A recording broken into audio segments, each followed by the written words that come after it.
Indigenous peoples from all over the world were relatively isolated in Australia for over 100,000 years. It's only in the last 240 years that European refugees and immigrants settled, bringing a diversity of culture which included art, music, food, religions, and also negatives such as European diseases for which they had not built any immunity. More recently, with technological advances, we now can travel around the globe in hours rather than months and communicate instantly. Our cultures are merging, and while some are disappearing, others are flowering and contributing to a wider sense of what it is to be human. The mission on which I am now embarking is vital to the nation. I am going abroad to seek ships for immigrants. If we have no ships, we shall get no immigrants. And without immigration, the future of the Australia we know will be both uneasy and brief. As a nation, we shall not survive. Give me the ships, and I will guarantee to load them with the right type of our future Australia.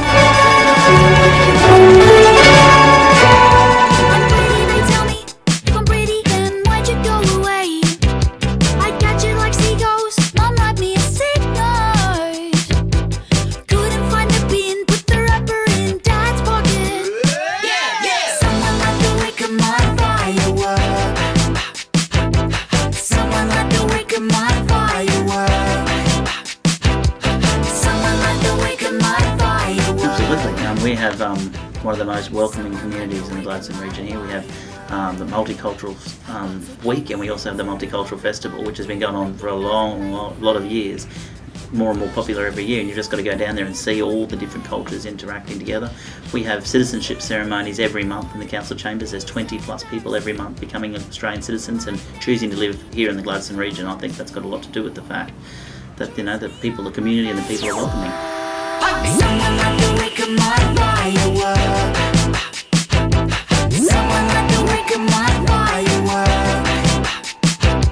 Someone like to wake up my firework.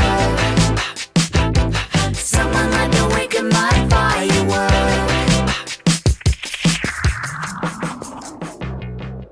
But with that, my mum actually was always, or has always said, you know, take that person at face value. You know, it doesn't matter what they look like, what their culture is. You just take them at face value. So if they're a nice person, that's all that really matters. Like I'm Australian, but obviously you can tell I wasn't born here because I have an accent. I was born in Argentina to an Argentinian mother and an Argentinian father, but that came from a Polish and a Romanian, you know, mixture in there too. So I'm kind of in between. Also, father's Jewish family with a mother that is Catholic, that is was born in a third world country. I look like a Jewish woman, but I live in Australia. But people think that I look like a South American person. And I married an English person, and then I have 2 children from Australia. So I don't really, I although, you know, I love all the countries that I've been to, and I love every single country there is for that matter, I don't like to call myself anything. I'm just me. Like, I don't need to have a nationality to be able to be who I am. And a nationality doesn't give me any higher ethics or any doesn't make me any better than someone else. Having gratitude for what we have, because life can seem pretty ordinary sometimes, but only if you choose to see it that way. You change your perspective, and it can be like pretty awesome. How many more flavours have we got today that we didn't have before, just in terms of food, or just all those different perspectives, like, you know, so many different ways of looking at the world, and they're all right. If you look at them from that lens, from that person's perspective, they are all right. So, and they're all interesting. I mean, it's so good. That's one of the really wonderful things in life, is to actually really think about what it's like for someone else and see how other people live, and feel what they feel like, and then we all realise that deep down inside we are all the same. We're like the same being looking out, to quote Charles Eisenstein, the same being with a million different eyes, like with all these different perspectives. So I just think we're all one planet.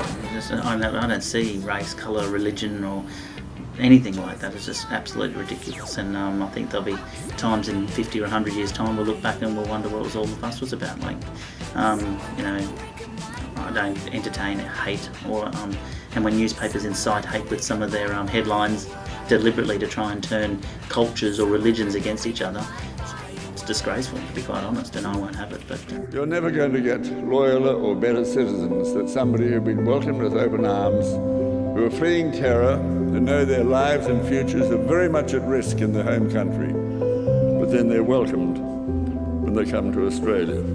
Australia's name has been damaged around the world. We are known as the most inhumane, the most uncaring, the most selfish of all the wealthy countries. It used not to be that way. That is the journey we've travelled since Tampa. I met so right in the height of all the terrorism and degrading of Muslims, and particularly even in my own family. I was working overseas and met some lovely Muslim uni students, and I was selling paintball tickets at the time, like for a fun skirmish game, and they came over and were looking at the guns, and you know, they're just uni students, kids, lovely people. And there was another quite kind of redneck couple there who looked at them and started leering and saying crude things, and as if they were terrorists, and that's why they were interested in the guns. And these people, these Muslim people, just kind of, you know, got a bit down, and when I spoke to them about it, they said, yeah, we cop it all the time. It's, you know, actually our religion's really beautiful. It's just these extremists who give us such a bad name, and they told me a bit about what they actually believe. And it's just, it's all love. So, yeah, so I don't like that. Okay, enjoy yourself.